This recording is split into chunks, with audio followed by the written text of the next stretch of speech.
अस्सलामुअलैकुम 91 HD news के साथ मैं हूं खदीजा तुर्को। खबर शामिल करते हैं दीपालपुर से। पाकिस्तान के छोटे बड़े शहरों की तरह दीपालपुर में भी जश्न आजादी की तैयारियां इस वक्त अरूज पर हैं। दीपालपुर शहर में भी मुख्तलिफ मकामात पर जश्न आजादी के हवाले से स्टॉल सजा दिए गए। इस वक्त हमारे साथ हमारे सीनियर एंकर पर्सन हुसैन हमारे साथ मौजूद है। हुसैन, मजीद हमें तफसीलात से आगाह कीजिएगा।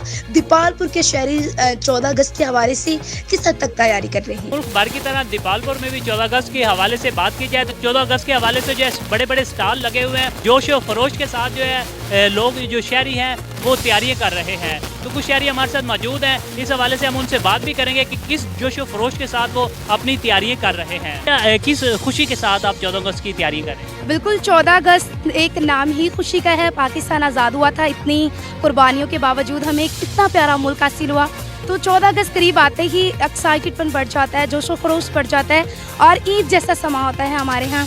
मैंने बैंगल्स भी ली हैं, सूट भी बनाया है और बस 14 अगस्त का वेच है कि वो दिन 14 अगस्त जल्दी से आए और हम अपनी जो खुशी, जो मोहब्बत का इजहार अपने वतन से कर सकें। किस खुशी के साथ मनाएंगे, मतलब उस दिन क्या क्या करेंगे आप? उस दिन हमने सोचा है हम अच्छा खाना बनाएंगे, अच्छा पहनेंगे और म्यूज़िक का तड़का, जिस तरह पाकिस्तान के तराने वगैरह होते हैं हम वो भी सुनेंगे।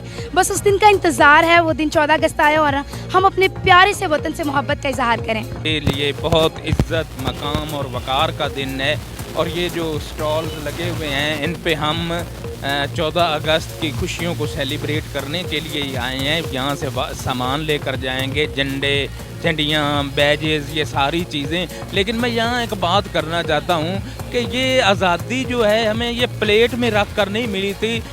कितने हमारे बुज़ुर्ग थे वो शहीद हुए, कितनी हमारी माएँ थीं जिनकी किस्मतें तार तार हुई, कितने बच्चे थे जिनको मतलब जिनके नेज़ों की अनियाँ जो हैं वो काम करना उन्होंने बाद में छोड़ दिया क्योंकि वो इतने दिलों में पेवस्त हो चुकी थी।